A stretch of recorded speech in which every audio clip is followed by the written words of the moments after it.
Possum Magic, written by Mem Fox and illustrated by Julia Vivas.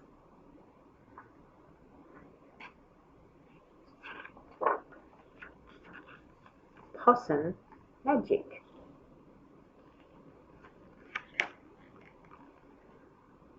Once upon a time, and not very long ago, deep in the Australian bush, lived two possums. Their names were Hush and Grandma Poss. Now, Grandma Poss made bush magic. She made wombats blue and kookaburras pink. She made dingoes smile and emus shrink.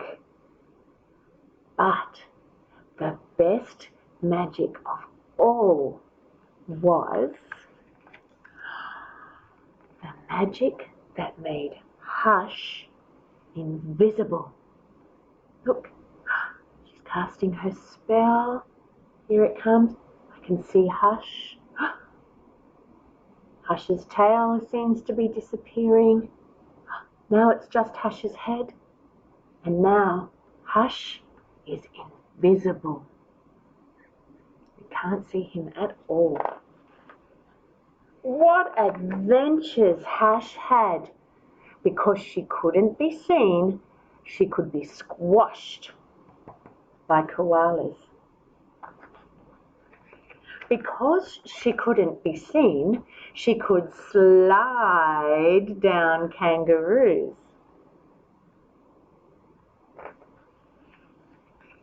Because she couldn't be seen, she was safe from snakes, which is why Grandma Poss had made her invisible in the first place.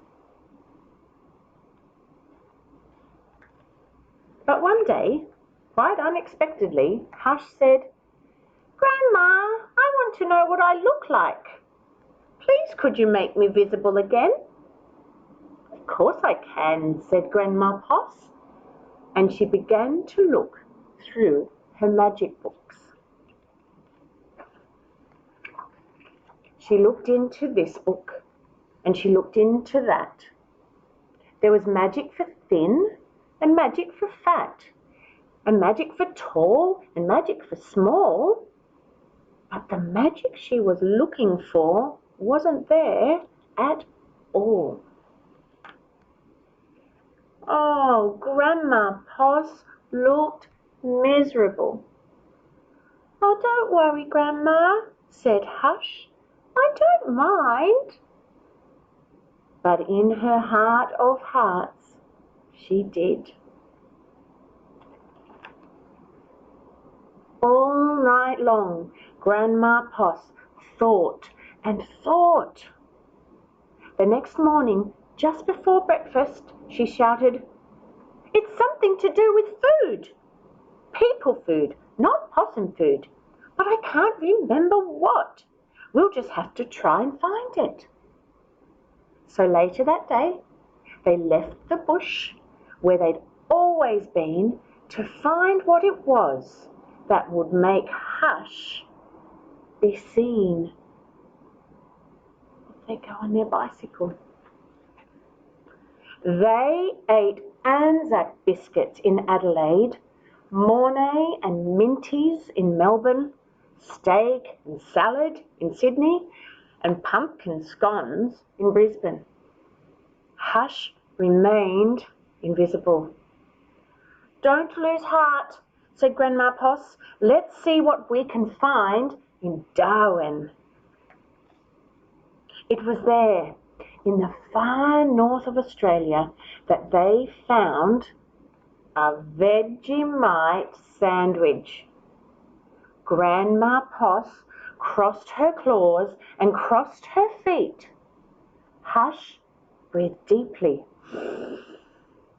and began to eat. "A tail! A tail!" shouted both possums at once, for there it was, a brand new visible tail. Later on, a beach in Perth, They ate a piece of pavlova. Hush's legs appeared, and so did her body. "You look wonderful, you precious possum," said Grandma Poss. "Next stop, Tasmania." And over the sea they went. In Hobart, late one night, in the kitchens of the casino, they saw a lamington on a plate. Hush closed her eyes and nibbled. Grandma Poss held her breath and waited. "It's worked! It's worked!" she cried. And she was right. Hush could be seen from head to tail. Grandma Poss hugged Hush and they both danced. "Here we go round the lamington plate till early in the morning." And from that time onwards, Hush was visible. But once a year, on her birthday, she and Grandma Poss ate a Vegemite sandwich, a piece of pavlova, and half a lamington, just to make sure that Hush stayed visible forever. And she did. The end. Now, some of the foods that we've described in this book are very Australian foods. The Vegemite sandwich. Vegemite is a yeast extract that comes in a jar and we put it on our bread and on our toast. Hopefully one day you'll be in Australia and you'll be able to try it. Pavlova is like a cake. It's a meringue and it has cream and fruit on top. And the lamington is a sponge cake that is covered in chocolate sauce and then dipped in coconut. So these are all very favourite foods in Australia. I hope you've enjoyed the story. See you later.